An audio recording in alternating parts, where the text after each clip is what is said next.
Bueno, buen día, buenos días. Vamos a empezar la última sesión plenaria del Fórum justo antes de la clausura y para ella contamos pues, con dos catedráticos en los que yo no voy a perder tiempo para presentar. Si están aquí ha sido pues, por aclamación popular tras el éxito de su intervención el año pasado. Alguno comentaba pues, que oyendo al profesor Costas, pues desde luego entendía perfectamente los problemas que estaba generando la Unión Europea, Alemania, las políticas, etcétera, pero después oía al profesor García Montalvo y también creía absolutamente todo lo que decía, le convencía con su capacidad didáctica y no siempre era exactamente lo mismo lo que decía uno y otro. Por lo tanto, lo mejor era traeros a los dos aquí y poder aprovechar no solo a oíros todo lo que tenéis que decir al respecto de los temas que Martí Savals, el subdirector de Expansión y el máximo representante de Expansión en Cataluña, pues va a moderar. Por lo tanto, ya digo, yo no pierdo más tiempo en introducirlos porque son de sobras conocidos y muy queridos los dos profesores en este fórum. Y, por lo tanto, le voy a dar la palabra enseguida a Martí para que modere. Lo que sí rogaría a todos es que todos tienen o les han dado una cartulina para hacer preguntas. Por favor, cualquier persona que esté interesada en hacer cualquier tipo de pregunta, la rellena, la pasa hacia el final de las filas, se irán recogiendo pues, a lo largo de la sesión, de tal forma pues, que podamos no solo oír todo lo que nos tienen que decir ellos de motu propio, sino el contestar a los intereses y las preguntas que pueda haber en la sala. Muchas gracias a todos y paso la palabra a Martín. Muchísimas gracias, Miguel. Muchísimas gracias a todos vosotros, profesor Costas, profesor García Montalvo. En marzo de 1999, The Economist, la publicación más prestigiosa e influyente que existe en nuestro mundo, se preguntaba en la portada si alguna vez el precio del barril del petróleo subiría de $10. Incluso se planteaba si llegaría a bajar a $5 el barril. Se equivocaron. El precio del barril del petróleo llegó a 140, hoy está por encima de 100. ¿Por qué digo esto? Porque los vaticinios son solo vaticinios y cualquier intento, y más en este mundo, en esta situación actual, de vaticinar qué va a ocurrir pasado mañana, como me decía ayer el consejero delegado de Catalana Occidente, bastante me cuesta saber a mí qué pasará dentro de 5 meses como para saber qué va a pasar dentro de 5 años, ¿no? En cualquier caso, abrimos este foro con dos de los economistas más prestigiosos de España para que nos intenten ilustrar y enseñar y decir hacia dónde vamos en España, en Europa y quizás un poco más allá porque también estamos en un mundo globalizado. Sin más preámbulos, le cedo la palabra a Antón Costas, luego el profesor García Montalvo y entraremos en un debate en el que ustedes espero que puedan participar. Muchísimas gracias. Profesor Costas. Muy bien, buenos días. Es un placer estar de nuevo con todos ustedes, dado que los tiempos son cortos, ¿no? y la tarea es mucha, vamos directamente a los temas. Nos planteaban 3 temas, digo un poco para que entiendan el porqué de los 3 temas. Uno era un poco que diésemos nuestra opinión sobre los escenarios de la segunda mitad del 2013-2014 y en qué medida, preguntaban, compartíamos el optimismo oficial. El segundo tema es un poco la reforma de la administración y el tercer tema son las empresas. Un cuarto de hora, fijo posición, se dice en términos parlamentarios, ¿no? Fijo posición en cada una de esas cuestiones y en todo caso, si en el debate ha lugar, entro en más detalles. Vamos a ver, primera cuestión. Escenario segunda mitad del 2013-2014. Con el riesgo que eso significa, mi impresión, es decir, los economistas en esto, cuando te dedicas a algo de coyuntura, somos como los médicos, ¿no? Vas mirando el historial clínico e intentas ver alguna señal de hoy que te anticipe que el enfermo va a mejorar dentro de unas semanas o de unos meses. En ese sentido, sin entrar en las señales, mi pronóstico de probabilidad sería probablemente la Unión Europea sale técnicamente de la recesión en el tercer trimestre, cuarto como mucho de este año, y probablemente España sale técnicamente de la recesión en el primer trimestre del 2014. ¿Y a partir de ahí qué? A partir de ahí, en términos de probabilidad, la mía es que nos vamos a ver en Europa en un escenario de muy bajo crecimiento que alguno de ustedes puede llamar perfectamente estancamiento. Este es mi pronóstico. Eso sí, ceteris paribus, para los que han estudiado economía. Es decir, en igualdad de las condiciones actuales, ceteris paribus, eso es mi pronóstico. ¿Por qué primero el pronóstico? ¿Por qué lo hago? ¿Y por qué después el ceteris paribus? ¿De qué depende? El pronóstico. Miren, la economía uno la puede ver, yo a veces la veo como un avión, la economía europea como un gran avión europeo, un Airbus, que tiene 3 motores, un motor principal y 2 motores auxiliares. El motor principal de una economía es el sector privado, el consumo privado y la inversión privada. Por lo tanto, cuando uno quiere mirar cómo está el motor principal, ha de fijarse en los factores que determinan el consumo privado y la inversión privada. El segundo motor, el primer o segundo motor auxiliar, es el sector público, la demanda del sector público. Y el tercer motor auxiliar de ese avión es el sector exterior, la demanda exterior. Por lo tanto, demanda privada, demanda pública, demanda exterior. Si nos fijamos en el motor principal, ¿qué le pasa? Sigue gripado, diría un mecánico, y es lógico. Una crisis financiera clásica, y esta es una crisis financiera clásica, no la visión europea que hay de ella, esta es una crisis financiera clásica, cuando aparece, muy pocas veces, gripa el motor. Es decir, la gente queda sobreendeudada, las empresas también, los bancos también, hay que desendeudarse, eso significa ahorrar más y reducir consumo, pero si me reduce el consumo, el motor principal se me gripa. Si me reduce el consumo, se me reduce la inversión, el motor principal se me gripa. En esas circunstancias, que era 2009, el avión en punta hacia abajo, el morro hacia abajo, en el 2009 se hizo bien finalmente, y si ustedes recuerdan, a final del 2009, comienzos del 2010, el avión, hasta el español, había comenzado a poner el morro hacia arriba. Pero sin encomendarse ni a Dios ni al diablo, ¿no? Los pilotos europeos de ese avión, en mayo de 2010, ustedes recordarán, decidieron desactivar el primer motor auxiliar, el sector público. A eso han llamado austeridad. Y, lógicamente, desde final del 2010 hasta ahora, nos hemos autoinfligido una crisis y el avión ha comenzado de nuevo a poner el morro hacia abajo y llevamos 3 años. ¿Cuál ha sido nuestra suerte? Que el segundo motor auxiliar, la exportación, en particular la exportación española, ha mantenido el tipo y sigue manteniendo el tipo. De hecho, los datos que les ha dado el conseller, según creo ayer, de inversión, aunque oficialmente no aparecen aún, vamos a creernos, están vinculados a lo que es actividad productiva exportadora. Este es mi pronóstico. ¿Por qué digo ceteris paribus? Porque depende mucho de Europa. Depende mucho de Europa. Nos olvidamos con frecuencia de que estamos en una unión monetaria. Y es curioso, nos fustigamos, nos hostigamos como españoles y olvidamos que estamos en una unión monetaria. ¿Por qué digo ceteris paribus? Porque los problemas que alteren este escenario probablemente van a venir fundamentalmente de Europa. Primero, no olviden ustedes que el Tribunal Constitucional alemán, que es un tribunal nacional, está juzgando de hecho, ahora mismo, está juzgando de hecho al presidente del Banco Central Europeo, que es una institución europea. Ustedes lo saben ya. Yo creo que el tribunal no se atreverá a dar su sentencia hasta después de las elecciones alemanas. Y quiero creer además que seguirá teniendo la sensatez de decir que lo que ha hecho Draghi a lo largo de este año, especialmente en julio del año pasado, está dentro de lo que es las funciones de un banco central, pero queda la duda. Segundo, ¿por qué nos pueden venir sorpresas de Europa? Porque la Unión Europea, en particular Eurozona, es como una especie de hospital al que un día ha sido 2010, pero resulta que ese hospital no tiene el instrumental necesario para hacer frente a las 2 enfermedades que trae una crisis financiera clásica. Esas 2 enfermedades son, por un lado, ya les decía antes, una crisis financiera clásica deja especialmente a los bancos tocados. Sus balances, por el lado del activo especialmente, sus balances quedan deshechos y contaminados, por decirlo así.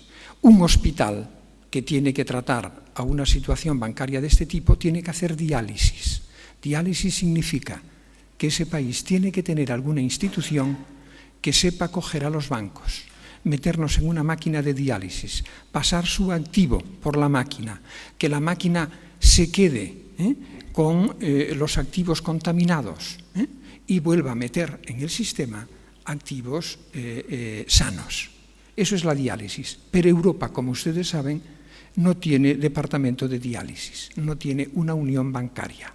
Segundo, un país tiene que tener, o unión de países en estas circunstancias, tiene que tener un banco central como Dios manda.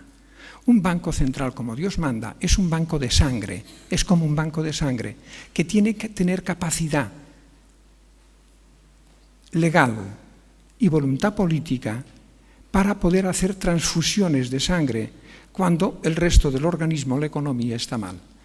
Pero el Banco Central Europeo es como una especie de banco de sangre que está regido por testigos de Jehová, cuya religión les impide hacer transfusiones de sangre. Y esto es un gran problema. En estas circunstancias, ¿qué puede ocurrir?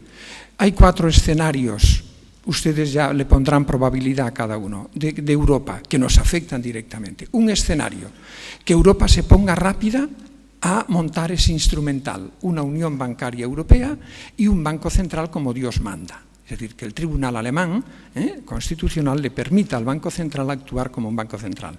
Primer escenario, probabilidad baja, a mi juicio. Técnicamente es muy complicado, técnica y políticamente es, por motivos en los que no entro, también complicado.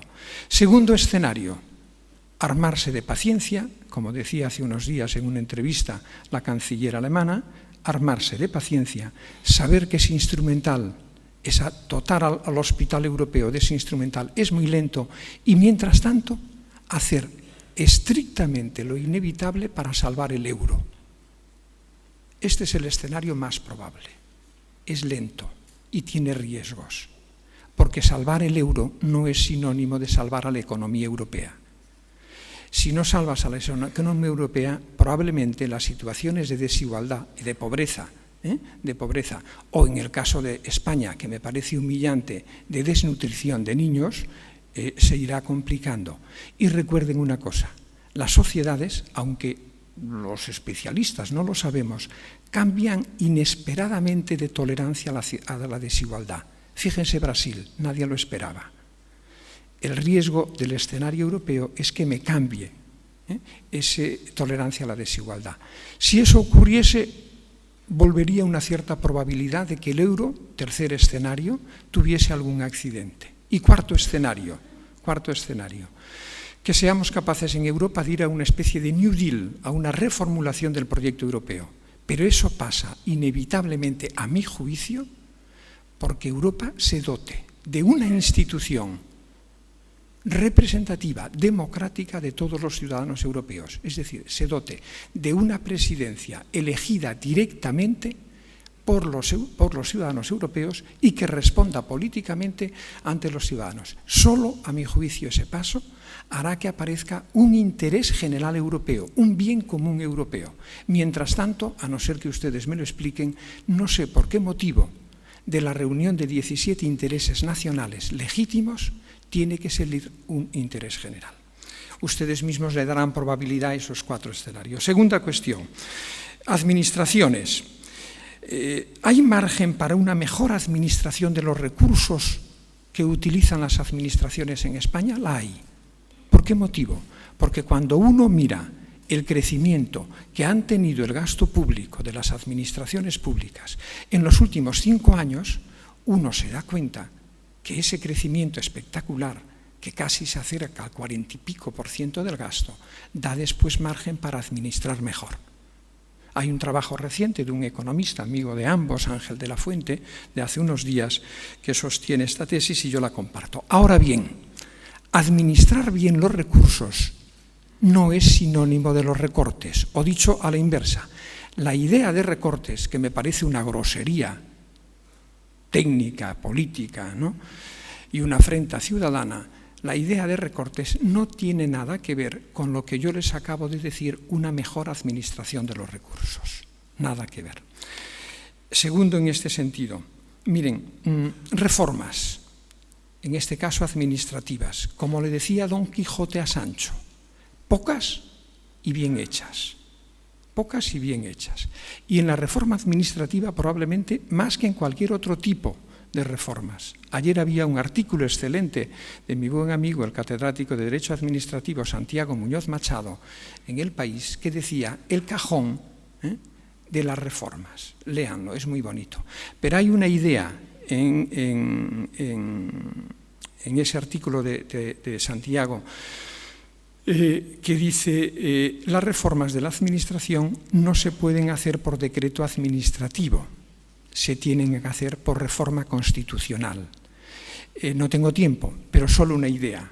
Cuando en la reforma que se ha propuesto hacia ahora por parte del Gobierno se dice que una administración, una competencia, el que lo ha escrito no tiene ni idea, porque en la Constitución española no se dice en ningún lugar que una administración es igual a una competencia, se comparten competencias. Yo puedo estar de acuerdo en la idea, habría que hablarlo, de que una administración es una competencia, pero hemos de modificar la Constitución. Eso no lo podrá hacer vía de... Por lo tanto, reformas pocas. Yo una vez hice en público, no sé si fue aquí, dije en público que a los ministros de Educación, de ahora en adelante, antes de aceptar el cargo y jurarlo, hay que obligarles por escrito a una cosa, que no pueden hacer reformas de la educación, administrar bien lo que hay. Ya está bien que cada ministro de Educación de la democracia española, cada ministro, no cada gobierno, haya hecho o quiera hacer su propia administración. Es un poco de seriedad, a mi juicio, ¿no? Por lo tanto, insisto, reformas sí, bien hechas, a su debido tiempo y muy pocas. Y finalmente, esto porque veo el reloj y estoy entrando ya en los 15 minutos, empresas. Ideas, me decía el moderador, ideas para competir y le aseguro que, además de no verles a ustedes, supongo que están ahí, pero verlo no les veo, tampoco esto, y encarar una nueva etapa. Miren, empresas. Lo primero, recordando a mi viejo maestro, Estapé, lo primero es optimismo. Si uno no es optimista de naturaleza, no puede ser empresario, puede ser catedrático de universidad y hasta bueno, ¿no? Eso vamos a estar de acuerdo. No. Pero para empresario hay que ser optimista. Me decía mi maestro Estapé, dice, cuando vayas a hablar a un foro empresarial, tú comprueba antes de comenzar a hablar que han entrado llorados en la sala. El que no haya entrado llorado, afuera a llorar, y cuando esté llorado, dentro, porque hay que ver gente optimista. Y es bueno ser optimista en la vida, aunque solo sea por aquello que dice Daniel Kahneman, psicólogo y premio Nobel de Economía, para que vean la amplitud de miras que tenemos los economistas, que le damos premios Nobel a los psicólogos, ¿no? Dice Kahneman en un libro muy bonito, ya está en castellano, Pensar rápido, pensar despacio. Dice él en un momento, por los experimentos que ha hecho, dice... los optimistas se equivocan mucho más, pero les va mucho mejor en la vida.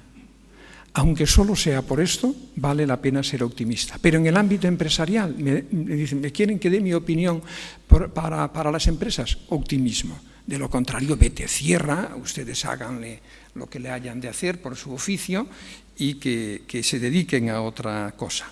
Segundo, en términos empresariales, estamos mejor en España de lo que parece. A ver, José, ¿qué dice después? El profesor García Montalvo. Estamos mejor de lo que parece. Somos el único país de la OCDE. El único no. El mejor país de la OCDE desde el año 2001 hasta el 2013, hasta los datos que tenemos de primer trimestre, es el país que mejor comportamiento exportador tiene desde el 2011, desde el 2001. Esto no es broma. Cuando un país tiene este tipo de comportamiento en el tercer motor, es que detrás de ese motor hay algo que es bueno. Segundo, no se crean, al menos al pie de la letra, la idea de que no somos productivos. No es cierto.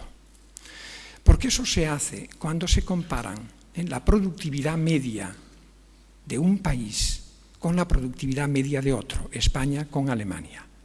El utilizar medias es una grosería estadística que se debería impedir, no vale de nada.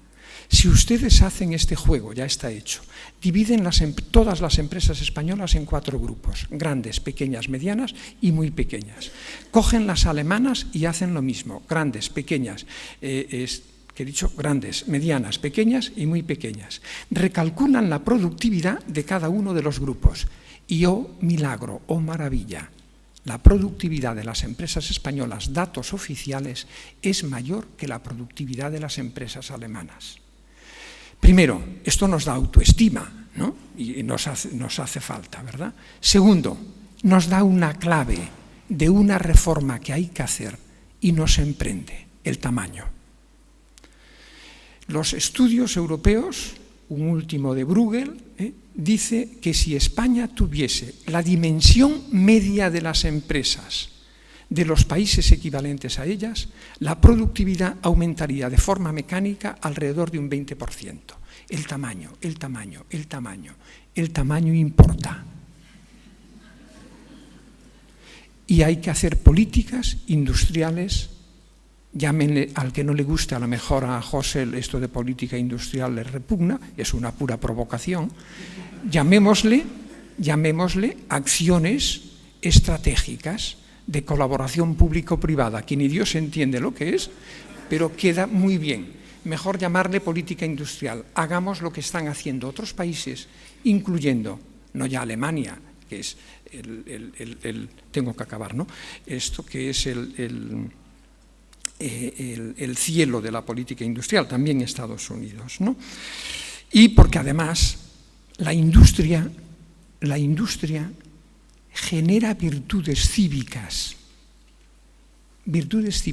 y cultura moral en la gente que no me lo genera, pongo por caso, los casinos, que nadie se sienta aludido, o la banca. La industria genera, insisto, una cultura moral en la gente que no me la genera ningún otro sector de la actividad. Hablo de industria en sentido amplio, y genera mucha menos corrupción, está comprobado. Y acabo. Miren, para los empresarios tenemos un riesgo. Hablamos demasiado de competitividad y poco o muy poco de productividad. Yo desde que estudié economía, soy ingeniero industrial con anterioridad, por eso a lo mejor para explicar mi sesgo industrialista que acabo de decir, pero desde que estudié en economía recuerdo al menos 2 cosas. Uno es un mandamiento, en economía hay 10 mandamientos. Uno de ellos dice, la riqueza de un país, el bienestar de sus ciudadanos a largo plazo depende exclusivamente de la productividad. Este es uno de los 10 mandamientos. Mankiw, en sus 10 mandamientos, un economista norteamericano muy conocido que tiene un manual de economía que se estudia en todos los países del mundo, comienza el manual con los 10 mandamientos. Uno, si van a verlo, es este. Estoy de acuerdo con él. Segundo, lo que decía Samuelson, el gran Paul Samuelson, premio Nobel y economista que dominó la segunda mitad del siglo XX. Decía él, los buenos economistas no hablan de competitividad. Porque la competitividad es como el colesterol. Lo hay bueno y malo. Pero el riesgo con la competitividad cuando nos ponemos a ellos es que nos dirijamos al mal colesterol, a la mala competitividad, de creer que nuestra riqueza y nuestro bienestar futuro dependen a secas de la competitividad basada en la reducción de salarios. La buena productividad es la buena competitividad, es la que se basa en mejores de productividad. Tenlo en cuenta, tenemos el riesgo de creer que bajando los salarios, cuanto más mejor, vamos a estar mejor a medio plazo. Les aseguro, no tengo seguridad en nada. Como gallego tengo más preguntas que respuestas, como saben, ¿no? Pero hay que ir con cuidado. Muchas gracias.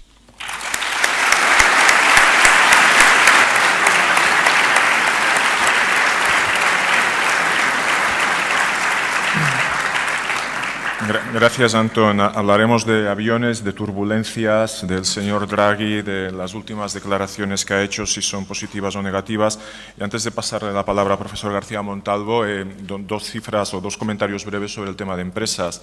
La capitalización bursátil de las 35 empresas del IBEX español ayer era de 420.000 millones de euros. Salvando el tipo de cambio, esto es menos que Apple. Esto es menos que Apple. De las 35 empresas que forman este IBEX, de las grandes empresas españolas, el 80% dependen del boletín oficial del Estado. Esto es otra realidad. Hay muy pocas que dependan del mercado libre.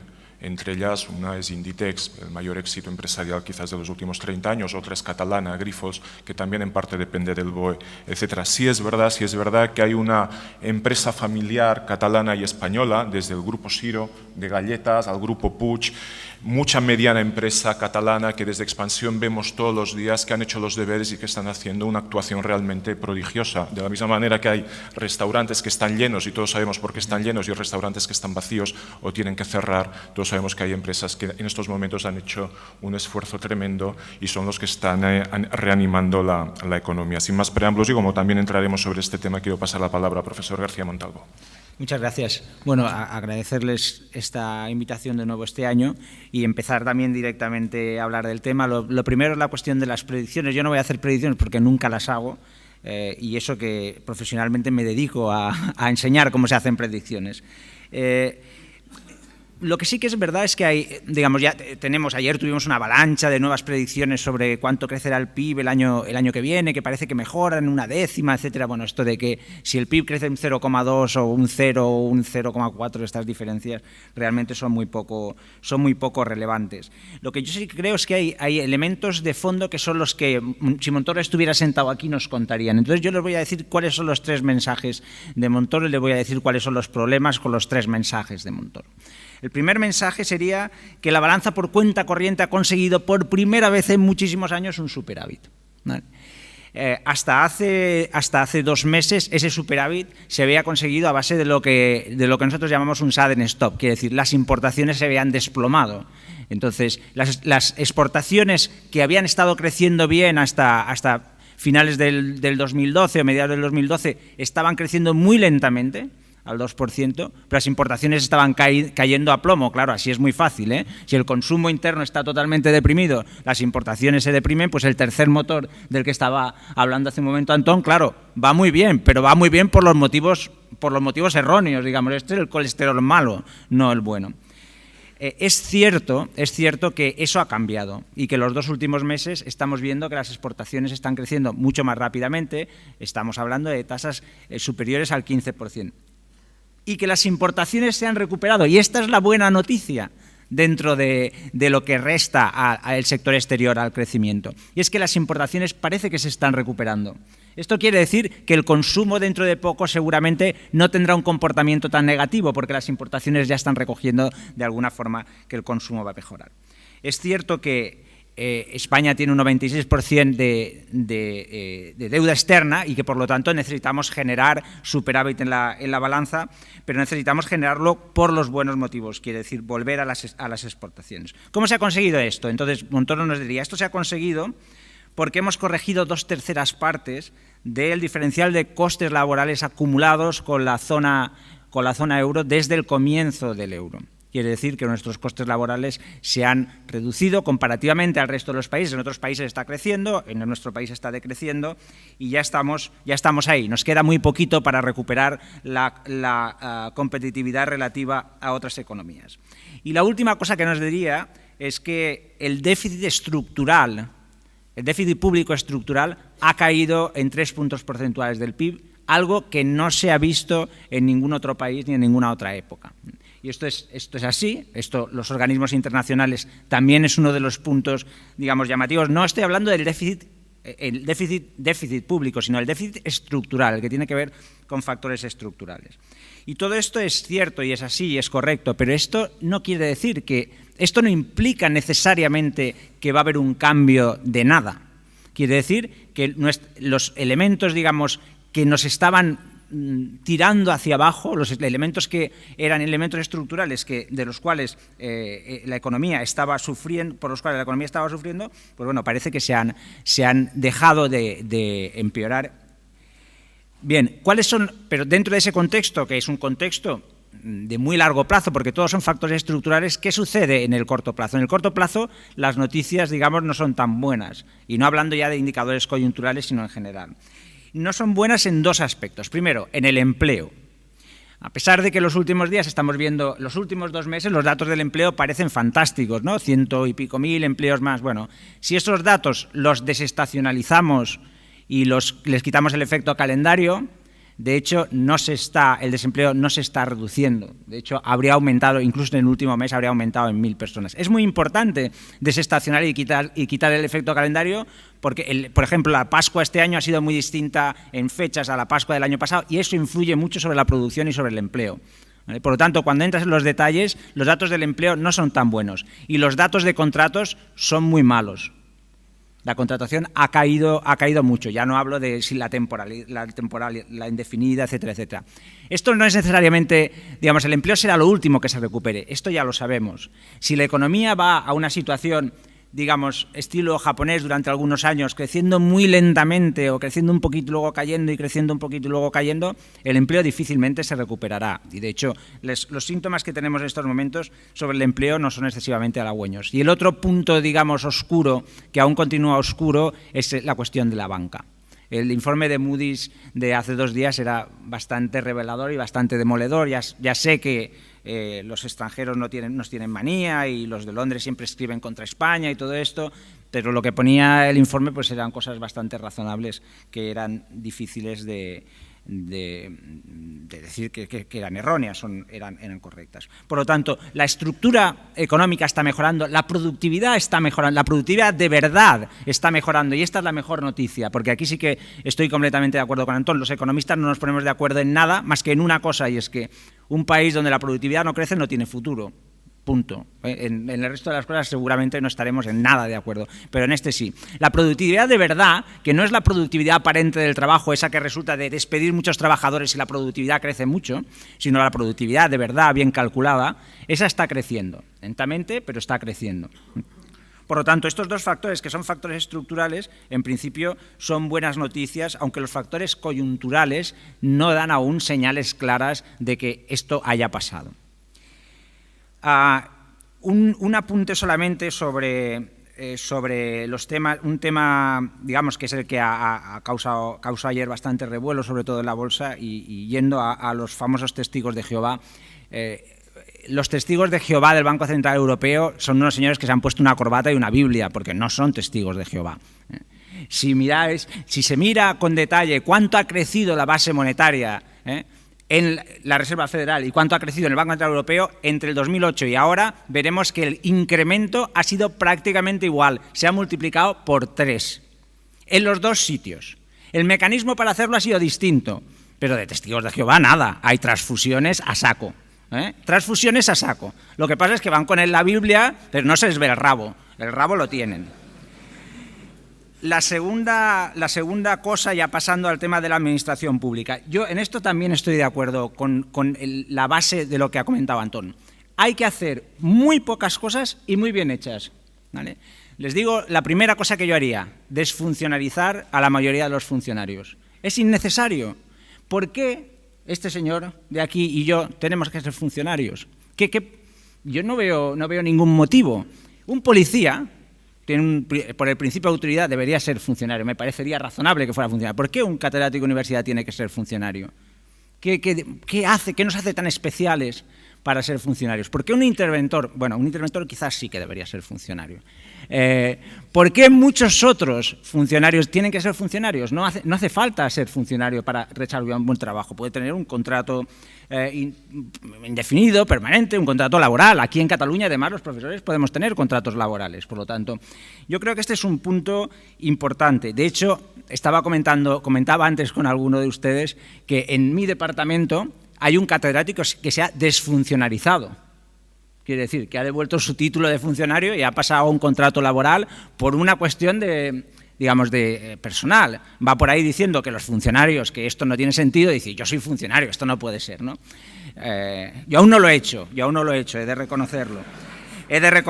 Pero esto no quita para que crea efectivamente que es absolutamente innecesario. Les diré una cosa que a mí me chocó, ¿no? Yo estuve de director de mi departamento, que es un departamento muy grande, tiene 400 personas, etcétera, mi departamento universitario, y se me ocurrió hacer una cosa que era anatema, que era, igual como nosotros evaluamos a nuestros alumnos nos evalúan a nosotros también, y los pares nuestros nos evalúan también en la investigación. Pero ¿quién evalúa a los funcionarios que prestan servicios administrativos en el departamento? Que en el nuestro eran 20 personas, 21 personas. Nadie. Entonces yo dije, bueno, yo creo que sería un buen momento para hacer una evaluación del personal de administración y servicio del departamento. El liberador sindical de mi departamento me quiso llevar a magistratura por hacer esto, cuya conclusión, y lo hice de todas maneras, cuyo efecto, ¿cuál era? Ninguno, porque yo no podía subirle el sueldo a ninguno de los funcionarios, no podía mejorarles las condiciones, no podía hacer absolutamente nada, solo ir y decirle, lo haces muy bien, chico, que yo creía que era importante, dado que era lo único que podíamos hacer. Bien, esto lo tenemos que acabar. En Finlandia lo han hecho. En Finlandia los profesores universitarios acostaron una noche funcionarios y al día siguiente se levantaron y ya no eran funcionarios. No ha pasado nada, ¿eh? No ha sucedido ninguna hecatombe ni ninguna catástrofe internacional. Por lo tanto, yo creo que esto se podría hacer y se debería hacer. Para muchos de los trabajos que tienen que ver con la administración pública, se podría hacer. Y esto sería el principio de mejorar muchas cosas. ¿Por qué? Porque, por ejemplo, en la situación actual, ¿cuáles son los incentivos que tendría pues, un funcionario o un catedrático? Los incentivos que tenemos son muy pequeños, pequeñísimos. Son 100 euros cada 6 años, que podemos, si publicamos mucho, pues 100 euros cada 6 años. Como comprenderéis, bueno, es un incentivo, pero desde luego no es muy potente. Es peor que eso. Resulta que ahora, con los famosos recortes, a nosotros nos bajan el sueldo, y como les bajan a ustedes también lo que les pagan por sus auditorías y etcétera. Pero a nosotros nos bajan el sueldo. ¿De dónde nos lo bajan? De la única parte que depende de la Generalitat, en este caso porque es la Generalitat la que está aplicando el recorte. Por lo tanto, nos lo bajan de la parte variable del sueldo. Justamente vamos en la dirección contraria, vamos en la dirección en la cual la parte variable no cuenta nada, ya contaba poquito, pero cada vez menos, y lo que cuenta más es la parte fija, cuando deberíamos ir a un sistema completamente el contrario. Una última cosa sobre este tema, las decisiones administrativas que no tienen sentido, de nuevo, volviendo a los recortes y de nuevo volviendo a la administración pública. Y voy a ponerles un ejemplo muy, muy sencillo, pero que es absolutamente sintomático de cómo funcionan las cosas cuando eres administración pública pura y dura, llena de funcionarios. Un proyecto de investigación contrata a un ayudante de investigación o a personal de soporte de la investigación. Y ese proyecto de investigación paga el sueldo de este señor. ¿Vale? Entonces llega el recortador de turno y dice, todos los sueldos tienen que bajar un 5%, todos. Los de estos señores también. Claro, a este señor le paga un proyecto de investigación de la Unión Europea. Entonces llega y dice, todos el 5%. Quiere decir, como ustedes saben, que ese 5% no se va a poder justificar ante la Unión Europea. ¿Y qué va a pasar?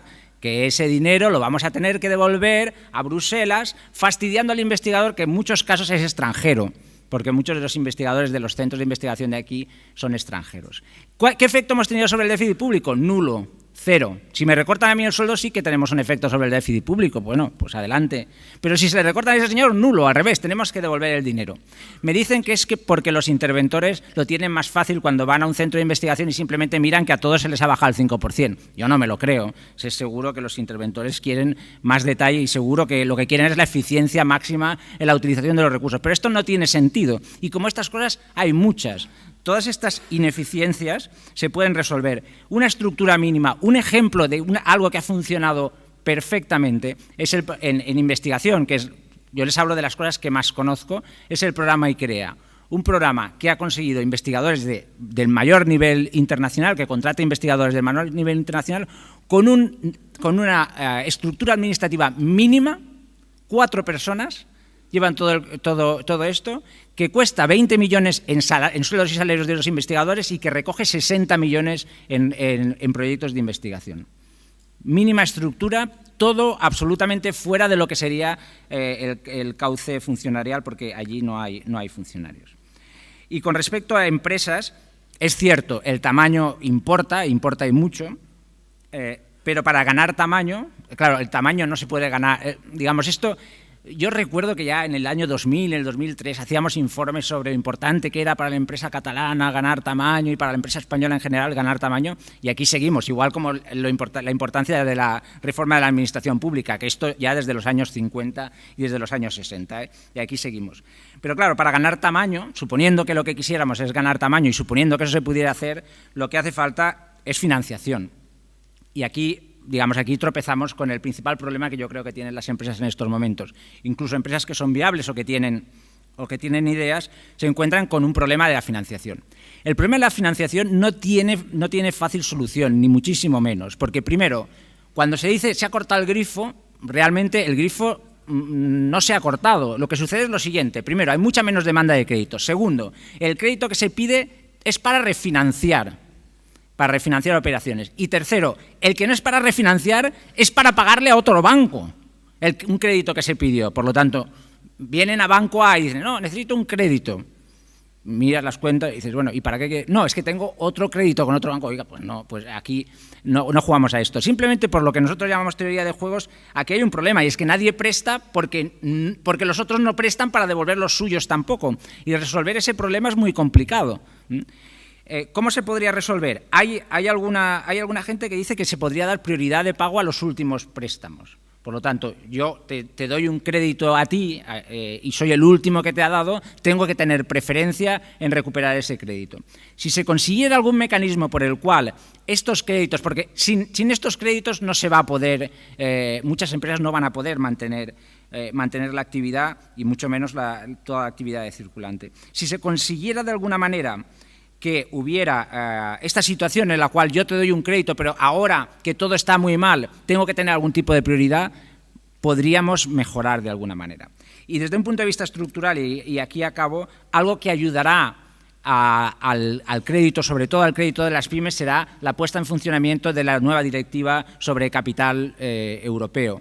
La directiva se aprobó en el Parlamento hace poco, en abril, y esta directiva lo que hace es que reduce el peso ponderado de los créditos PYME en los balances de los bancos. Por lo tanto, tiene mucho menor coste de capital darle un préstamo tendrá, a partir de su aplicación, que será o en enero o en julio del año que viene, tendrá mucho menor peso, mucho menor coste de capital. Y este creo que es un hecho muy importante. El último punto es que a mí me preocupa que estando de acuerdo en que las empresas, cuanto más grandes, la productividad es más alta, etcétera, en la última EPA, el 50% del empleo creado era empleo en el sector de hostelería y restauración.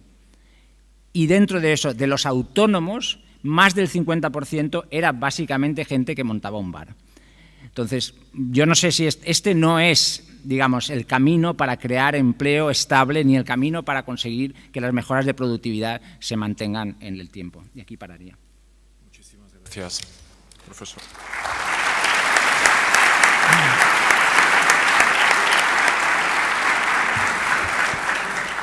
Sobre el crédito bancario, recuerdo que España es el país con mayor dependencia de crédito bancario para que las empresas se financien. Creo que un 80% de ellas depende de crédito bancario. En casos como Estados Unidos es el 40%. Hay otras fórmulas de financiación mucho más allá que ir a pedir el préstamo al banco, y en Italia es el 60%, ¿no? Quizás también todas las medidas que se están tomando para desarrollar cómo financiar empresas más allá del crédito son positivas y deben ser bien aceptadas. Permítanme que les haga a todos ustedes una pregunta que nos servirá a las 4 personas que estamos aquí para orientarnos un poco. De la misma forma que todos estamos seguros de que hoy estamos mejor que hace un año.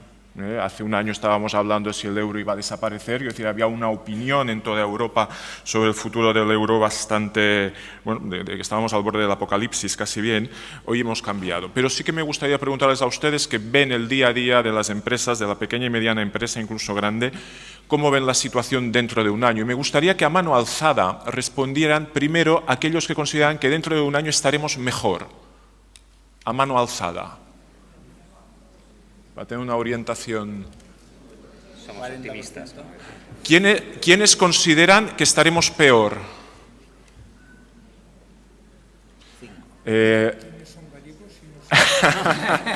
Bueno, yo creo que esto es una buena noticia. Antes el profesor Costas mencionaba al maestro Estapé sobre el tema del optimismo. Creo que estamos ante un auditorio optimista. Antes... Optimista porque es pesimista. Ceteris paribus, lógicamente. Antes que nada, una pregunta muy concreta que no habéis tocado ninguno de los dos y que seguramente muchas personas se lo harán si alguna pregunta está llegando ya al respecto, que es sobre el tema de la política fiscal, impuestos. La FAES, que viene a ser el think tank del Partido Popular, desde unas posiciones liberales, neoliberales, dice que hay que bajar impuestos. El expresidente del gobierno, José María Aznar, lo repite constantemente. El señor Montoro dice que no puede. Todos sabemos quién dirige la política económica española. En cualquier caso, vosotros consideráis que es el momento de empezar a bajar impuestos. ¿Sería positivo? ¿Y de qué impuestos estaríamos hablando? No sé si Antón... Que comience José. Bueno, vamos a ver. Primero, en general, el principio general, no se puede hacer lo que han estado haciendo durante este último año y medio, de ir tocando este impuesto por aquí, este impuesto por allá. La estructura impositiva tiene que reformarse de manera consistente, no puede ser ir tocando en función de necesidades espurias del día a día. Ahora necesitamos 3.000 millones, vamos a ver qué suma 3.000 millones. Esto no tiene ningún sentido. La segunda cuestión es que yo creo que está bastante comprobado que los incrementos de impuestos tienen un efecto mucho más negativo, tienen un multiplicador más grande negativo sobre el PIB que las reducciones de salario, que tendrían un incremento, provocarían un incremento superior, de una reducción inferior del PIB, o si fuera al revés, un incremento superior. Entonces, yo creo que con este principio en mente, lo que tendría que hacerse es gran parte del ajuste tiene que hacerse vía gasto en lugar de vía impuestos. Y los impuestos en estos momentos, yo creo que de la forma que se están subiendo y a los niveles que hemos llegado, bueno, aquí en Cataluña pues somos los líderes en algo, que es en el nivel de impuestos que tenemos. Hace poco nos subieron hasta el ITP, que ya es, digamos, ya estamos en la cima de la presión impositiva. Yo creo que esto es excesivo. La presión impositiva se podría reducir y además se debería hacer de una manera mucho más sensata, es decir, tú no puedes empezar a meter 40% en gente que gana 60.000 euros, es que no tiene sentido. O sea, la progresividad está muy bien, pero la progresividad tiene que empezar donde tiene que empezar, como empieza en otros países, mucho más arriba, y mucho menos llegar hasta el 56%, que yo creo que es casi prácticamente podríamos decir confiscatorio. Por lo tanto, impuestos, yo creo que se podría empezar ya a pensar en reducciones. Sí, yo diría que sí, ya. Profesor Costas. Así unos pronunciamientos doctrinales, ¿no? Los impuestos son, a mi juicio, la condición de la civilización, ¿no? No hay ninguna sociedad civilizada en el mundo, hasta donde yo puedo alcanzar, que no pague impuestos. Es imposible, ¿no? Por lo tanto, hay que tenerlo en cuenta, ¿no? Si la bajada de impuestos es por motivos de coyuntura económica, tendría que razonar como ha razonado ahora el profesor García Montalvo.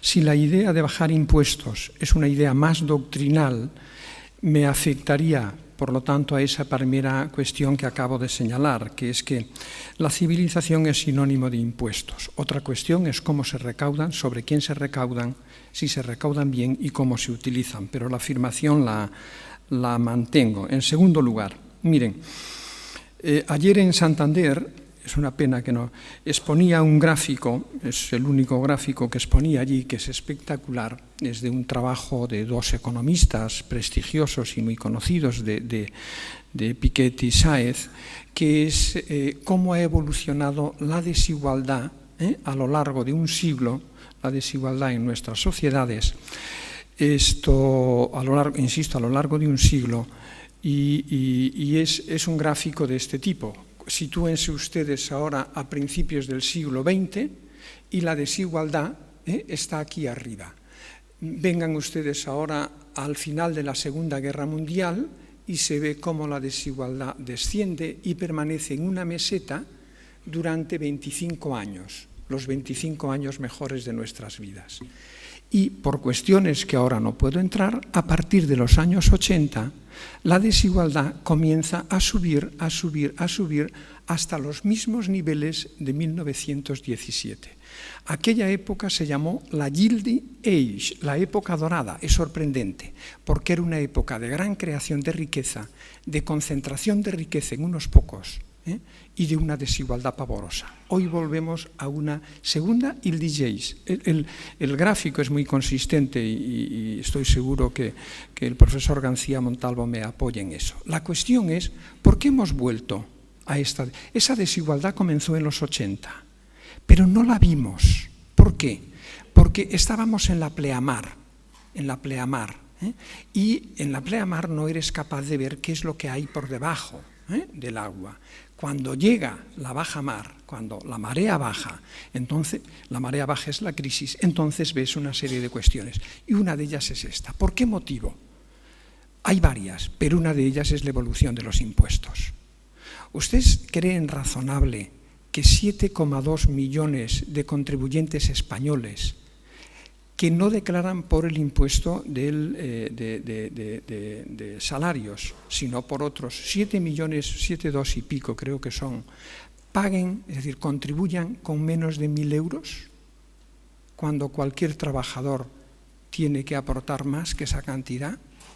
En un escenario de si alguien me dice que hay que bajar impuestos, no por motivos coyunturales, que ya he dicho que eso, si alguien me dice que hay que bajar impuestos, le tengo que decir que me ponga delante el esquema, el esqueleto de quién paga impuestos en España. Y si no, es una discusión que no me interesa, que me parece una tomadura de pelo o una muestra de ideología que no tiene que ver con los momentos actuales. Mire, de ideología por lo siguiente, voy rápido. Mire, el pensamiento liberal, el pensamiento económico liberal del cual me siento parte, tiene, sin embargo, desde David Hume y desde Adam Smith, tiene un gran problema con los impuestos y con el Estado. Se lo digo brevemente. ¿Por qué tiene ese problema? Dice, porque mire, en el momento en que admitimos la propiedad privada, y yo la admito y la defiendo, en ese momento los liberales del siglo XVII y XVIII se dieron cuenta que inmediatamente aparece desigualdad, más o menos tolerable. Pero cuando usted admite y defiende un sistema económico basado en la propiedad privada, automáticamente aparece un cierto grado de desigualdad. ¿Cómo te enfrentas tú a esa situación? Dices, hombre, un grado de desigualdad me puede provocar problemas sociales que amenacen mi propia propiedad. Por lo tanto, necesito un instrumento que sea moderador de ese potencial conflicto, el Estado. Es decir, el pensamiento liberal, por un lado, es defensor del Estado para esta función, pero por la otra tiene un miedo ante el Estado. Le saca impuestos, le saca ingresos, impuestos, cosa que no le gusta, que no le gusta nada, y en el límite hasta tiene miedo que algún Estado exagere y le expropie. El dilema del pensamiento liberal desde hace 2 siglos está sometido a esta tensión. Adam Smith, el gran Adam Smith, se enfrentó a esta cuestión y llegó a la conclusión lógica de que mejor era financiar el Estado con deuda, no con impuestos, pero inmediatamente se dio cuenta de las consecuencias que eso tendría y admite entonces en el libro 4 de la riqueza de las naciones, admite los impuestos. Pero tenemos una tensión de fondo, especialmente aquellos que nos movemos en el ámbito del pensamiento liberal. Pero eso, lo que les acabo de contar, es buen liberalismo. Las chorradas que oigo por aquí, yo prefiero no perder tiempo, hay otros problemas para los que dedicar. Yo creo que hay temas estructurales. Yo creo que lo que hay que hacer es una reforma consistente, como decía al principio. Exacto. En Estados Unidos, tu argumentación de ahora sí que tendría sentido. Si tú bajas el impuesto a la parte alta y además los impuestos que gana un hedge fund se los apunta como intereses y por lo tanto paga un tipo de interés mucho más bajo que la secretaria de bufeta, no sé qué. Bueno, vale, todo eso está muy bien. Ese no es nuestro caso. Nuestro caso es mucho más sencillo. Nuestro caso es que alguna gente no paga, de acuerdo, persígase a esa gente. Pero lo que tú no puedes decir, siendo ministro de Hacienda, es vamos a subir el IVA porque hay gente que no paga el IVA. Sí. Esto es un contrasentido, es un sinsentido, es un absurdo. Pero, como hay gente que no José, paga el IVA, a los que pagan les vamos a dar un pero cañazo. ya lo has conseguido, porque el ministro anunció, ese ministro, si no me equivoco, anunció que no tiene ya carrera política, que abandona. Por lo tanto, ya lo has conseguido. Estoy de acuerdo. Una segunda cosa es, yo creo también que no se puede ligar directamente la cuestión de la desigualdad con la cuestión impositiva. La fiscalidad no tiene como único objetivo, ni siquiera como objetivo más importante, luchar contra la desigualdad. Los problemas de desigualdad son otros. Cada sociedad además tiene una distinta tolerancia hacia la desigualdad. En Estados Unidos tienen mucha tolerancia hacia la desigualdad, no les importa. Y muy bien, ¿por qué tenemos que convertirnos? Mira, yo estaba en Santander también el lunes en una conferencia sobre educación y vino un finlandés a explicarnos cómo se mejora la educación. Necesitáis más igualdad, necesitáis más... Porque de esa manera podréis hacer como Finlandia, que hemos pasado de mucha desigualdad y niveles bajos en los test internacionales a mucha igualdad y niveles altos. Aquí, en este cuadradito de aquí, donde estamos con otros países donde vosotros querríais estar. Y mirad los otros países y los otros son Corea y Japón. Dice, pues me parece que ni Corea ni Japón han usado vuestro procedimiento para llegar ahí arriba. Han usado otro procedimiento. Cada sociedad tiene una tolerancia hacia esto y, por lo tanto, yo creo que tampoco hay que, digamos, sacralizar el tema de que reducciones en la desigualdad siempre son mejores. No, hay un nivel de desigualdad pues que es el tolerable por una sociedad. Pero el que estamos viendo no, José. Decía John Maynard Keynes en los años 20, decía él, que tenía muchas razones para defender un cierto grado de desigualdad, pero que no había ninguna razón para defender el grado de desigualdad que se estaba viendo en aquel momento. Eso es mi afirmación de hoy. Solo para fijar mi posición más en el debate español. Miren una cosa, si cuando se habla de bajar impuestos se está hablando de una medida de política económica para estimular el consumo, para estimular la demanda interna, eso es un fracaso. Hoy usted le baja los impuestos a un rico o medianamente rico y de esa reducción de impuestos, ese rico medianamente rico, yo, el mediano, no rico, mediano, no voy a dedicar €1 de esa reducción a aumentar mi consumo. Pero si usted le da ese euro a una persona desempleada que no tiene ninguna prestación o a esos niños que es humillante e indigno y no caemos en esa, es decir, cuando uno ve que vive en un país donde los datos le dicen, gente seria le dice, que hay niños que están desnutridos, malnutridos, a mí me cae la cara de vergüenza. Dicen, ¿en qué país vivo ya? No puede ser. Pues la idea, les digo, es démosle ese euro a ese tipo de personas, porque aunque el profesor García Montalvo no es muy keynesiano, ni yo tampoco, por cierto, soy más austríaco que keynesiano, pero él considera que yo soy keynesiano. Y yo ya lo acepto porque ahora todo el mundo es liberal y es austríaco. Pero como hay que hacer, y casi nadie quiere decir que es keynesiano, pero como hay que hacer debates y has de buscar un keynesiano, dice, bueno, pues ya me ofrezco yo y eso es una manera de que a me la pira inviten. de sacrificio. Pero mire, lo decía para lo siguiente. Decía, Keynes inventó muchos conceptos que en macroeconomía, es decir, para entender cómo funcionan nuestras economías, son esenciales. Uno es la propensión marginal al consumo. Es decir, las personas, y especialmente en distintas circunstancias, tenemos una propensión marginal a consumir el euro adicional diferente. Un rico, cuando tiene €1 más, su propensión marginal a utilizar ese euro en el consumo es muy baja, nula. Pero una persona que está en esa situación que he dicho, su propensión marginal a consumir es muy elevada. Si mi problema es del consumo, el primer motor del avión, si mi problema es consumo, démosle a corto plazo capacidad de compra a aquellos que tienen una propensión al consumo prácticamente igual a 1, caray. Si hablamos en términos de medidas de coyuntura, tenemos que hablar de este tipo. Si hablamos de los impuestos, como esqueleto de una sociedad civilizada y justa, entonces ya tendríamos que hablar de lo que les acabo de decir, y en ese sentido nos verían a José y a mí discutir un poco más, pero en todo caso, invítennos el año que viene.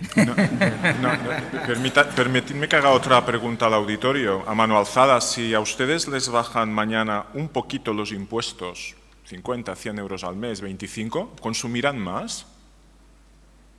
Que levanten la mano los que piensan que consumirían más. ¿Cuántos de ustedes dedicarían este dinero a amortizar deuda? Que levanten la mano. Nadie. No tienen deuda. No tienen deuda, una persona. Este es el problema, ¿no? Supongo que el resto de personas lo meterían en un banco, entonces, o en el cajón de su casa. No, lo del banco es importante. Para que financien a las empresas. Efectivamente, para que financien a las empresas. No, bueno, es que hay varias preguntas sobre el sistema financiero español. Se ha mencionado el informe de Moody's. Hay un tema de refinanciación de la deuda de las grandes empresas, medianas empresas, de este pelotazo hacia adelante, que esto puede acabar, como puede acabar si dentro de 2 o 3 años el crecimiento económico no vuelve. Hay serias dudas sobre cuál es el estado real del balance de muchos bancos en este país, por no hablar de los bancos que han sido intervenidos y nacionalizados, ¿no? Habéis mencionado el caso de Gran Bretaña. Oye, Royal Bank of Scotland sigue siendo nacionalizado el 81%. 5 años después ya aún se está planteando hacer un banco malo de los activos malos del Royal Bank of Scotland. Y ha sido recapitalizado otra vez hace 2 semanas. Decir, tampoco los ingleses están para dar lecciones y los americanos, pues bueno, se están saliendo un poco más con lo suyo. ¿Qué pensáis del sistema financiero, que es la clave? ¿Sabes? Son las venas, las arterias del cuerpo. Hay todavía mucho recorrido, nos tiene que preocupar, sigue siendo el eslabón peligroso. Antonio y José. Si no estoy mal informado, el profesor García Montalvo es miembro del Consejo de Administración de una institución financiera. Esto casi prefería que él fijase posición antes y después... No lo he querido decir, a ver si picaba. Pero antes no, antes yo no era yo soy del miembro, Consejo de Política Fiscal. Soy miembro de algún consejo de administración, pero estoy ahora repasando, todas son empresas industriales. Que nuestro problema son es lidiar buenas, con la deuda. no como la mía, ¿no? A ver, vamos a ver, yo creo que el problema del sector bancario español es un problema real y un problema que no está resuelto. ¿Por qué? Porque hemos estado desde el principio, desde el primer momento, desde el momento cero, intentando resolver un problema que era grave a base de calderilla, de echarle unos euros, échale unos euros a ver si aquello... Ahora me fusionas esta manzana podrida y este banco que está bien, a ver qué pasa. Y se pudre los dos, obviamente. Pues ahora me lo junta con otro y lo pudres también y vas pudriendo bancos, ¿no? Hasta que al final llega un momento en que dices, no hay más solución. Bien, digamos, llega un punto en el cual los famosos guindos 1 y guindos 2 lo que hacen es decirle a los bancos, mire, ustedes no lo quieren reconocer, yo voy a obligarles a que lo reconozcan, voy a obligarles a que pongan los activos inmobiliarios a su precio, y por eso hemos visto la caída espectacular del precio que se ha producido en la vivienda desde 2012 y la parte del 2013, ¿no? Pero eso solamente es una parte, digamos, y eso hace un agujero que hay que rellenar y se rellena a lo mínimo. Sin tener en cuenta pues cosas tan poco importantes como los créditos fiscales, que en muchos bancos son una parte importantísima del capital y que la nueva directiva europea no va a considerar como capital, gran parte de eso, sin tener en cuenta las refinanciaciones, sin tener en cuenta muchas cosas. Se hace eso, solo la puntita, un poquito. Bien, en lugar de coger y decir, mire, tenemos una línea de crédito de 100.000 millones, no tenemos, el crédito no fluye, coja esos 100.000 millones y enchúfelos. Las condiciones ya las tenemos, el MOU ya está aquí, estas son nuestras condiciones. Si enchufamos 40 o enchufamos 100, es lo mismo. Las condiciones, además, las condiciones son muy buenas, muy ventajosas en todos los casos. Y de esta manera podríamos haber resuelto mucho mejor la situación que ahora, que ya se vuelve a hablar de que será necesaria otra recapitalización, y todo esto lo único que hace es retrasar la solución definitiva, generar incertidumbres, etcétera, etcétera. Generar incertidumbres incluso regulatorias, porque la regulación en el sector bancario español cambia cada 2 por 3 y por lo tanto ya no sabes dónde estás. Y ahora cuando entre la directiva europea, pues bueno, aquello va a ser ya increíble. Por lo tanto, lo que necesitábamos o lo que habríamos necesitado es una inyección, los 100.000 directamente en todos y ya está, porque ya los teníamos. Como hemos ido poquito a poco, volvemos otra vez a estar en la misma situación. Y esto no se resuelve, sino que a medida que la crisis no se resuelve, lo que tenemos ahora son las refinanciaciones, que ya sabíamos que existían, pero ahora las tenemos aquí. Y cualquier día Guindo se levantará y dirá, y ahora me provisionáis las refinanciaciones. Y esos son otros 10.000 millones de euros. En conclusión, cójanse los 60.000 millones que queden, inyéctense. Ya sé, les sabe mal los banqueros, estos tipos que han hundido a España y tal y cual, de acuerdo. Pero los banqueros, la banca somos todos. Mira, la banca no son los banqueros, la banca somos todos. Cuando la gente dice, los banqueros son los únicos que se han salido con el dinero, les están inyectando a los bancos y tal. ¿Los banqueros quiénes son? ¿Los dueños de los bancos?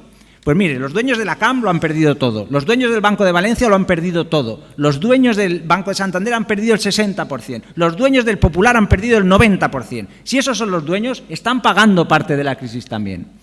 No, los gestores, bueno, los gestores hay 100 en juicios, ya veremos cómo acaban, pero también están ahí. Por lo tanto, dejémonos de esta demagogia de los bancos somos todos. Si al final no se hubiera inyectado este dinero, ¿qué habría pasado? Pues que muchos depositantes de más de 100.000 euros pues habrían perdido esa cantidad. Es una pesadilla esto de la banca somos todos, hoy no dormiré. Por desgracia somos todos, si o no quieras. Sí, es verdad. Gracias. Anton, gracias, el tema de... Martí, por... No, quiero posicionar. No, el tema del avión, hablabas del avión. O sea, el banco es el sistema financiero, son las principales turbulencias vienen de ahí, ¿no? Los relámpagos que pueden hacer que el avión se vuelva para abajo. Muy bien. No, gracias por esa referencia que ya la has hecho ya, José, sobre lo que que los bancos somos todos a la hora de pagar las deudas, sí que es cierto, ¿no? En la fase previa no noté yo en mis ingresos esa propiedad. ¿Algo te darían por el dinero que tenías en los depósitos o no te daban? Sí, algo sí, pero siempre he sido yo muy prudente, ¿no? Esa es una decisión propia. Esto no. Crédito bancario habrá poco y durante mucho tiempo habrá poco. Y esto, cuando te colocas dentro de una empresa, lo has de saber. Es verdad, como decía Martí Sabáis, que nosotros tenemos un problema, que es un problema sobrevenido de los últimos 20 años, no de antes, donde prácticamente todo el crédito de circulante y el crédito de financiación de las empresas en España es crédito bancario. Llegado a una situación de esas, eso es terrible. Pero yo querría fijar mi posición en otra cuestión. Miren, vuelvo a lo mismo. No se crean nunca a nadie que les diga que el origen de esta crisis en España o en los países latinoamericanos, europeos, ha sido un problema de competitividad. No es cierto. Esta es una crisis financiera clásica. Si uno se saca de lado los abusos y todo, lo que le queda es una crisis financiera clásica. Cuando llega una crisis financiera clásica, los bancos, les he dicho antes, quedan muy tocados, también otros, pero los bancos. En ese momento, una buena política, la mejor política, les dije antes, es hacer diálisis bancaria. No vuelvo a la metáfora, diálisis. Y les pongo un ejemplo, que es el ejemplo exitoso que hay en el mundo en los últimos 30 años. Suecia y Finlandia, en el año 90, quiebran absolutamente después de una burbuja crediticio inmobiliaria de la segunda mitad de los 80, típica como la nuestra, Suecia y Finlandia. Y Suecia lo que hace en el año 91-92 es nacionalizar todos los bancos, todos, para hacer la diálisis. Y lo hace de esta manera. Primero llama a los accionistas, dice, deme sus acciones, valor cero, usted lo ha perdido todo. Después llamó a los bonistas, y les dijo, ¿cuánto tienen ustedes en cada banco? Dice, tanto, una quita del 70%. A los bonistas. A partir de ese momento, el gobierno se dirige a la sociedad y le dice a los suecos, dice, miren ustedes, tenemos la banca quebrada, la banca somos todos, no podemos dejar caer a la banca, sí encarcelar en su caso a los banqueros, pero dejar caer a la banca no. Dice, por lo tanto, les dice a los ciudadanos, lo que he hecho es poner a cero el valor de los accionistas, hacerle pagar a los bonistas la falta de responsabilidad y exigencia en el control que han tenido de los bancos anteriormente. Pero ahora, señores ciudadanos, tenemos que asumir lo que decía José, meter dinero y capitalizar. Lo hicieron. Y en 6-7 años, que es lo que dura una crisis financiera clásica, cuando se hace bien, en 6-7 años Suecia volvió a ser el país que había sido. ¿Qué hemos hecho en España en el año 2009? Hombre, yo lo tengo escrito y por lo tanto puedo decir que criticaba aquello. ¿Qué hemos hecho? Tenemos la mejor banca del mundo, año 2009. Cuando te preguntaban, ¿usted cree que aquí hay subprimes y no sé qué? No podías decir claramente que las había porque si no, no te invitaban. Yo lo escribí en 2006 y me llamaron del Banco de España diciendo que, hombre, que me controlara un poquito. Y a mí me dijo... Pero ya estaba escrito en expansión. Y a mí me dijo el presidente de gobierno de la época, no esperábamos eso de ti. Frase textual. Pero, ¿qué pasó entonces? Lo digo como país. ¿Qué pasó entonces? No quisimos, por los motivos que sea, o no pudimos asumir lo que es una cosa bien hecha, una diálisis bien hecha. Y fuimos diciendo, nosotros no tenemos nada, tenemos la mejor banca del mundo. Cuando comenzamos a ver que algo ocurría en algunas en algunas cajas, ¿qué es lo que dijo el regulador? Fíjense que es muy bonito. Dijo lo siguiente: si no hay boda, no hay dote. En vez de coger a cada caja que estaba mal e ir al mecanismo que había que ir de intervención y limpieza, nos dijo, no, cásate con otro y cuando te casas me vienes a ver a la Puerta del Sol y entonces te daré una dote. Pero ¿dónde han visto ustedes que la unión de dos contaminados diese un individuo sano? Coño, es de sentido común. Pero miren, como decía mi abuela, déjate de llorar por la leche derramada y ahora, venga, a tirar para adelante. Y eso es lo que hoy creo que hay que hacer. Pero crédito bancario en España necesariamente disminuirá. Por lo tanto, desde las empresas tenemos que ver, como decía Martí Savall, dónde podemos encontrar mecanismos complementarios de financiación, que los hay, pero que somos renuentes o no estamos aún muy acostumbrados a ellos, ¿no? Pero yo creo que la salida es esta. Porque de Europa, les dije antes, lo del Fondo de Redención de Deudas, el MEDE, será muy lento. Y eso que tenemos a un español, buen economista al frente, será muy lento, muy lento. Muy lento. Y no habrá un verdadero fondo de redención de deudas, eso que llamábamos comunitarizar la deuda europea, no lo habrá hasta que haya una institución europea representativa de todos los ciudadanos. No lo habrá. Por lo tanto, va a ser muy lento. Y esto es algo, lo que les decía antes, del optimismo. Mire, esas son las noticias. El optimismo lo tenemos que poner nosotros. Una cosa sobre el caso sueco, porque muchas veces se utiliza el caso sueco. Vamos a ver. El caso sueco, como estaba comentando Antón, comienza en el año 93-94. Viene a raíz de la crisis o mini crisis que se produce a partir de la guerra de Irak y que dura un año, año y medio. La economía se recupera muy rápido de aquella crisis. Por eso el caso sueco funcionó también. El banco malo de los suecos es el ejemplo maravilloso de banco malo. Claro, si la economía sale rápidamente, todo funciona bien. Claro, se recuperó por una cosa, El informe del INVEC lo dice claro. Cuando el gobierno le pregunta en el año 92 a una comisión de sabios suecos, que lo hacen bien como son anglosajones, ¿no? Les pregunta qué hacer, dicen las 4 cosas que hay que hacer y dicen una cosa: y no meter a la corona en el euro. Y eso es lo que les permite en gran parte a la economía sueca. Permite la devaluación, pero que la economía internacional funcionara muy bien y saliera rápidamente fue fundamental. Por lo tanto, yo creo que no debemos darle tanto a los suecos y los finlandeses, que siempre están ahí dándonos lecciones. Estoy harto ya. Bueno, déjame otro. Lo mío quizá venga más de las suecas que de los suecos, pero bueno. Sí.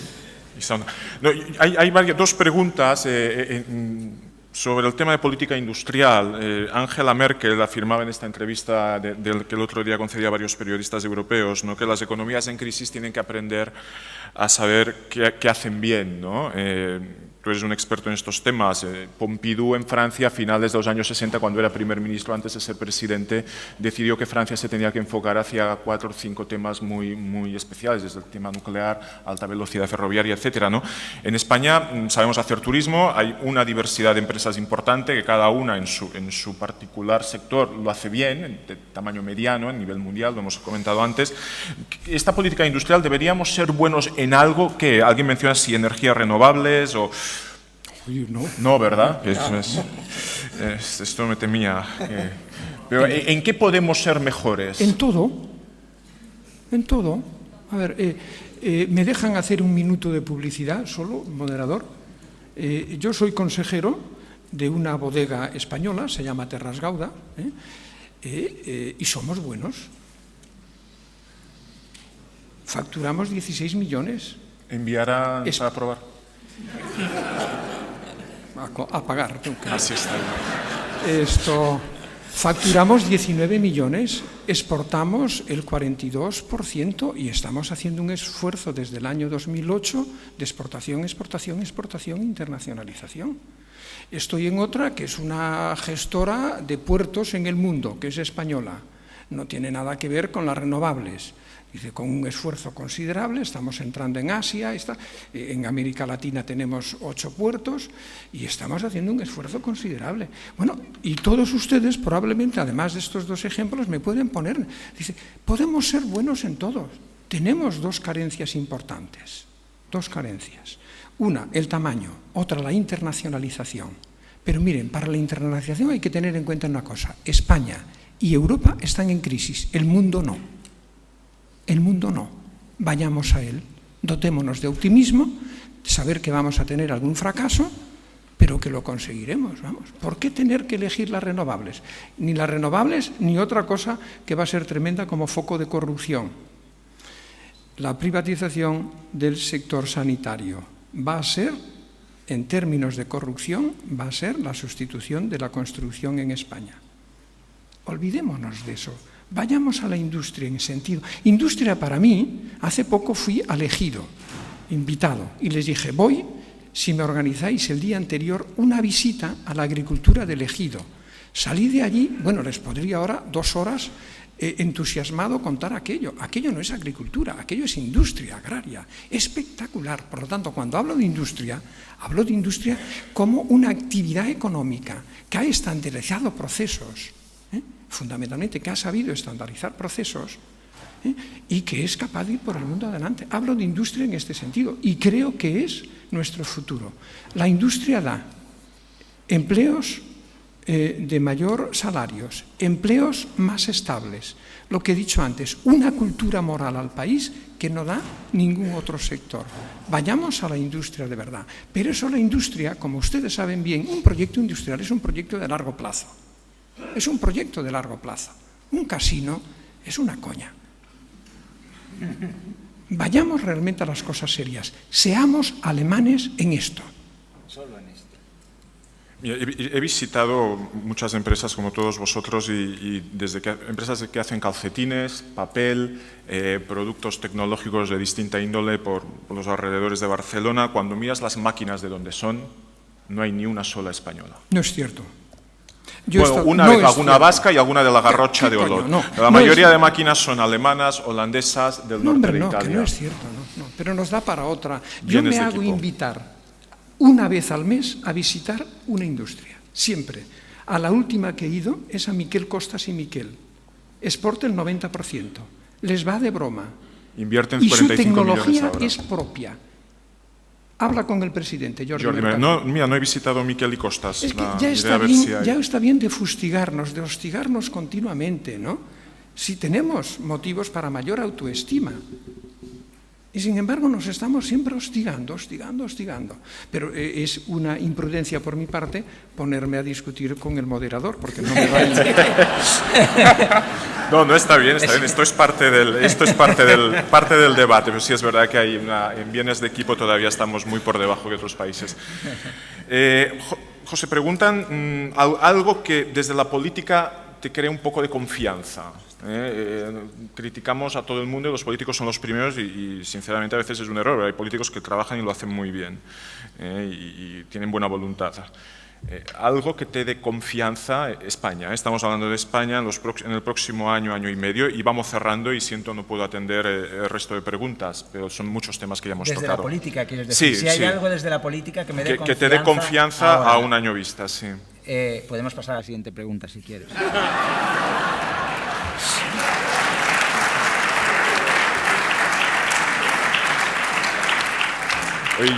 Yo sin duda, mi responsabilidad es cerrar, pasarle a Miguel. Hemos hecho una encuesta donde hay mucho más optimistas que pesimistas.